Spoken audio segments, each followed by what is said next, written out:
जय हिंद दोस्तों, स्वागत है आपका हमारी इस मस्त और धमाकेदार वीडियो में। आज आपके लेकर आए क्लास 12 फिजिक्स के चैप्टर 9 से मोस्ट इम्पोर्टेंट टॉपिक प्रकाश का परावर्तन। चैप्टर 9 किरण प्रकाशी और प्रकाशी यंत्र है ना, तो उसका जो टॉपिक है प्रकाश का परावर्तन। आज हम आपको बताने वाले हैं प्रकाश के परावर्तन से बहुत ही ज़्यादा मज़ेदार चीज़ें, बहुत ही ज़्यादा A to Z डिटेल बताने वाला पूरा लेक्चर होने वाला, बहुत मजा आने वाला भैया। प्रकाश का परावर्तन क्या होता है, जिसे दुष्ट पापियों की भाषा में बोलते हैं रिफ्लेक्शन ऑफ लाइट। क्या बोलते हैं? Reflection of light. तो वेरी इजी एंड सिंपल है भैया, सब बताएंगे वाले, दर्पण भी बताएंगे, सब तीनों दर्पण बताएंगे, उसके रूल्स भी बताएंगे, और प्रकाश का परावर्तन होता क्या है, कैसे होता है, क्या चीज़ चाहिए और किस पर कैसा होता है, वो सब बताने वाले A to Z डिटेल के साथ। देखते रहिए हमारे इस लेक्चर को, जो क्या है मजेदार मजेदार। ठीक है, तो चलिए भैया जी स्टार्ट करते हैं अपना प्रकाश का परावर्तन, रिफ्लेक्शन ऑफ लाइट। लाइट जानते हैं, प्रकाश, प्रकाश होता क्या है वैसे, बाय द वे प्रकाश होता क्या है? लाइट हमारी एक एनर्जी होती है, एनर्जी, हाँ, जिसकी सहायता से हम कोई भी चीज़ देख सकते हैं। बट ये एनर्जी आई कहाँ से? ये हमारी जो एनर्जी होती है ना, ये इलेक्ट्रोमैग्नेटिक वेव्स होती हैं। इलेक्ट्रोमैग्नेटिक वेव्स मतलब क्या कहना चाहते हो भैया? ये इलेक्ट्रोमैग्नेटिक वेव्स होती हैं, और जिनका जो लैम्डा होता है, वो जो तरंग दैर्ध्य होता है, वो तो वेव लेंथ होती है, वो हमारी होती है 3500 एमस्ट्रॉन्ग से 7500 एमस्ट्रॉन्ग से। इतना होता है इसका लैम्डा। और ये चीज़ समझ रहे हैं, ये कौन सी प्रकाश है हमारी, ये कौन सा है जो हम देख सकते हैं, दृश्य प्रकाश जिसे बोलते हैं विकिरण। ठीक है ना, तो ये हमारा प्रकाश है जिसकी साथ से हम परावर्तन देखने वाले हैं, जो है बहुत ज़्यादा मज़ेदार। बट बात करते हैं कि हमारा परावर्तन क्या होता है। परावर्तन मतलब कोई भी, अगर हमारी कोई किरण आती है, कोई प्रकाश की किरण आती है और कोई सतह से टकराती है, तो क्या होता है चलिए देखते हैं। देखो भैया जी, ये हमारी पृथककारी पृष्ठ, ठीक है जी, ओके क्लियर। ये हमारी कौन सी है, वही कोई पृष्ठ है, ठीक है। और इसमें हमारी कुछ भी, इसमें घटना कुछ भी हो सकती है। ये हमारी क्या है, पृथककारी पृष्ठ। मतलब ये हमारे दो मीडियम को डिवाइड कर रही है, ओके। ये हमारा माध्यम N1 है, ये हमारे N2 है, ठीक है। माध्यम सिंपल है, या इसमें हवा है, या इसमें पानी है, इसमें इधर कांच है, या कुछ भी हो सकता है, ठीक है। एक तरफ चलो मान लीजिए हमारी जो N1 है, इसमें निर्वात है, निर्वात बोले तो वायु, ठीक है जी, ठीक है, चलो इसमें निर्वात है। तो कोई प्रकाश की किरण आई और इससे टकराई, चलो भैया देखते हैं। ये हमारी कोई प्रकाश की किरण आई, और प्रकाश की किरण आई ना, इसको बोलते हैं आपतित किरण। क्या बोलते हैं जी?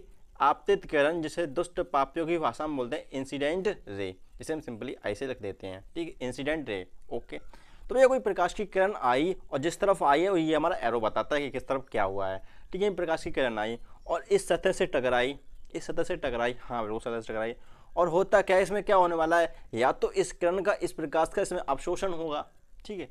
अगर अवशोषण नहीं होगा तो ये तो टकरा कर वापस आ जाएगी कुछ इस तरह से, है ना। टकरा के वापस भी आ सकती है, बिल्कुल आ सकती है। या फिर कुछ ऐसा हो कि हमारी कुछ एंगल के, ये हमारी सीधी ना जाकर कुछ इस तरह से चली जाए, ऐसा भी हो सकता है, बिल्कुल हो सकता है, क्यों नहीं हो सकता। तो देखो भैया, बात हमारी डिपेंड करते हैं कि कौन सी सिचुएशन कहाँ पर होती है। अगर ये हमारी पृष्ठ बिल्कुल पॉलिशदार है, हमारी जो सतह है जो पॉलिशदार चिकनी है, तो भैया ये कंडीशन नहीं होने वाली, ठीक है। और अगर कभी कभी तो ऐसा भी हो जाता है कि हमारी चिकनी नहीं है, फिर भी हमारा ये सिचुएशन देखने को मिलती है, तो बताएंगे आपको कहाँ पर कैसे मिलती है। तो भैया जी होता क्या है कि हमारी अगर कोई प्रकाश की किरण किसी पॉलिशदार सतह से चिकनी सतह से टकराती है, तो परावर्तन के पश्चात, तो जो परावर्तन मतलब जो उसके टकराने के पश्चात, उससे जब टकराई माध्यम से, मतलब जो पृष्ठ था उससे टकराई, और टकराने के पश्चात उसी माध्यम में वापस आ जाती है। N1 में गई और N1 में वापस आ गई, इसी से गई और इसी से वापस आ गई। तो ये जो प्रक्रिया होती है, ये जो प्रोसेस होती है, ये हमारी परावर्तन कहलाती है। क्या कहलाती है? परावर्तन। कौन सी प्रक्रिया भैया जी? जब कोई प्रकाश की किरण किसी चिकनी दर पॉलिशदार सतह से टकराती है और उसी माध्यम में वापस लौट आती है, तो क्या बात, परावर्तन कहलाती है, ठीक है। इसमें कोई माध्यम का चेंजमेंट नहीं होता। अब इसके बताते हैं आपको रूल्स। बट ये वाली क्या चीज़ है? तो भैया ये हमारे एक माध्यम से दूसरा माध्यम चेंज हो गया, मतलब एक माध्यम से दूसरे माध्यम में चेंज हो गया। जब हमारे प्रकाश की कोई सतह से टकराई और हमारा प्रकाश की किरण से टकराकर दूसरे माध्यम में चली गई, तो भैया इसको बोलते हैं अपवर्तन, प्रकाश का अपवर्तन, जो कि बताएंगे नेक्स्ट लेक्चर में। इसे बोलते हैं रिफ्रैक्शन, बहुत ज़्यादा मोस्ट इंपोर्टेंट है भैया, ओके, याद रखना। ये हमारा रिफ्लेक्शन, समझिए रिफ्लेक्शन क्या होता है? किसी भी प्रकाश किरण की कोई किसी प्रकाश किरण का किसी पॉलिश सतह या चिकनी सतह से टकराकर उसी माध्यम में वापस लौट आना हमारा प्रकाश का परावर्तन कहलाता है। वेरी इजी एंड सिंपल बता दिया, ठीक है। तो ये तो और था। और अगर हमारे यहाँ पर अवशोषण हो जाए तो प्रकाश की किरण का, प्रकाश का अगर यहाँ पर हमारी लाइट का अवशोषण कर लिया जाए तो भैया कुछ और भी हो सकता है, तो बताएंगे आपको वो भी मजेदार तरीके से, ठीक है।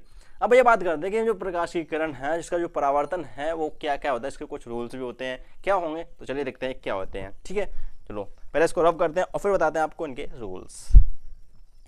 और एक चीज़ याद रखना, जो प्रकाश बोले तो लाइट है ना, इसकी जो स्पीड होती है ना वो 3 लाख किलोमीटर पर सेकेंड होती है, याद रखना 3 लाख किलोमीटर पर सेकेंड। और एक चीज़, जो प्रकाश की चाल होती है वो माध्यम पर निर्भर करती है, बट प्रकाश माध्यम पर निर्भर नहीं करता। वो तो लाइट जो होती है ना वो मीडियम पे डिपेंड नहीं करती, बट लाइट की जो स्पीड होती है वो डिपेंड करती है, ठीक है। इसकी जो स्पीड होती है ना सी, इसको लाइट की स्पीड को हम सी से दर्शाते हैं, इसकी होती है 3 × 10⁵ किलोमीटर पर सेकेंड। इजी था, ओके, ठीक है ठीक है ठीक है। तो भाई इसकी स्पीड हुई, ओके। तो भैया बात करते हैं कि परावर्तन हमारे क्या समझे, क्या से लॉ क्या होंगे। तो सुनो भैया, ये हमारा कोई माध्यम था, मतलब ये हमारा कोई पृष्ठ था, ठीक है। हाँ, कोई किरण आई थी, हाँ आई थी, बिल्कुल आई थी, वो कोई किरण आई थी और इससे टकराई थी और इसी माध्यम में वापस लौट गई थी, तो यही हमारा परावर्तन था, ठीक है, यही था, यही हमारा रिफ्लेक्शन था, ठीक है। तो होता है जिस बिंदु पर ये टकराई ना, जिस बिंदु पर, उस बिंदु पर आप एक लंब डाल दीजिए, लंब, ठीक, जैसे मैं सिंपली क्या मुख्य अक्ष भी बोल देते, क्या बोलते, प्रिंसिपल एक्सिस बोल देते, या मुख्य अक्ष, प्रिंसिपल एक्सिस बोल देते, ठीक है। तो इसको बोलते हैं इंसिडेंट रे और इसको बोलते हैं रिफ्लेक्शन रे, वही तो परावर्तित किरण, इसे आर से दर्शा देते हैं और इसको आई से दर्शा देते हैं, ठीक है ठीक है। तो ये जो होता है ना भैया जी, क्या ये हमारा होता है रिफ्लेक्शन के प्रोसेस, ठीक है ठीक है। अब भैया जो मुख्य अक्ष के साथ ये जो इंसिडेंट रे कोण बनाती है उसको बोलते हैं क्या, उसको आई बोलते हैं, एंगल आई, क्यों कि आपतित कोण, क्या बोलते हैं, आपतित, क्यों भैया, एंगल ऑफ इंसिडेंस, क्यों भैया, क्योंकि भैया किरण थी वो आ रही थी, आपतित थी, तो इसको इंसिडेंट बोला, आपतित बोला, तो ये आपतित कोण हो गया, ठीक है भैया जी। अगर ये यही जो मतलब रिफ्लेक्शन होता है ना, रिफ्लेक्शन, ये जो रिफ्लेक्शन वाली मतलब परावर्तित जो किरण होती है वो जो नॉर्मल के साथ जो एंगल बनाती है उसे बोलते हैं एंगल आ, जिसे बोलते हैं परावर्तन कोण, ओके, समझ गए, ठीक है। तो इसका जो फर्स्ट रूल यही है कि जो हमारा एंगल आई होता है ना, एंगल आई वो बराबर होता है एंगल आर के। क्या मतलब है भैया, क्या कहना क्या चाहते हो, अगर हमारी कोई किरण इस मुख्य अक्ष के, इस प्रिंसिपल एक्सिस के, यहाँ ये पी बिंदु, यहाँ पर पी बिंदु ले लीजिए, ठीक है, वो लिया, ठीक है। तो यहाँ पर जिस बिंदु पर आई वहाँ से हमने लंब डाला, तो जिस कोण पर आई, अगर एंगल आई 30 डिग्री पर आई है ना, 30 डिग्री पर कोई किरण आई है तो उसका रिफ्लेक्शन होगा, तो एंगल आर होना, एंगल आर वो भी 30 डिग्री ही होगा। First rule clear, it is clear bro, या तो भैया जी अब हमारा सेकंड लॉ ऑफ रिफ्लेक्शन, किसका, रिफ्लेक्शन का सेकंड लॉ। हाँ, ये क्या होगा, बहुत इजी भैया, बहुत सिंपल है, देखो भैया, इसको बोलते हैं आपतित किरण, इंसिडेंट रे, हाँ, इसको आपतित किरण बोलते हैं, इसको रिफ्लेक्टर बोलते हैं, परावर्तित किरण बोलते हैं, हाँ। तो बस इन्हीं पर है। दूसरा पॉइंट हमारा भाई क्या, आपतित किरण, इंसिडेंट रे सिंपली हम आई से लिखते हैं, कैसे लिखते हैं, आई से, हाँ, इंसिडेंट, आपतित किरण, परावर्तित किरण, भैया आप फुल लिख रहे हैं ना भैया, ठीक है ठीक है, परावर्तित किरण और आपतन बिंदु। अब भैया आपतन बिंदु तो आप बता ही नहीं, परावर्तित किरण इसको सिंपली हम आर से लिखते हैं, ठीक है, ये हमारे आर। तो भैया ये क्या बताओ, ये तो हमारा एंगल आई था, हाँ ठीक है, ये हमारा कौन सा था, एंगल आर था, ठीक है।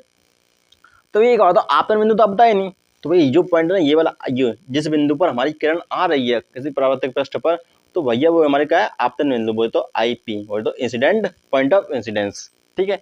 ये जो होते हैं ना, ये तीनों के तीनों एक ही तल में पाए जाते हैं, एक ही तल में होते हैं।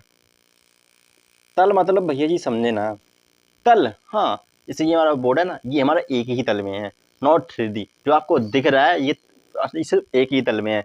कोई किरण आई और चली गई, और इंसिडेंट पॉइंट, ये तीनों के तीनों हमारे एक ही पॉइंट पर होते हैं, मतलब एक ही तल में होते हैं।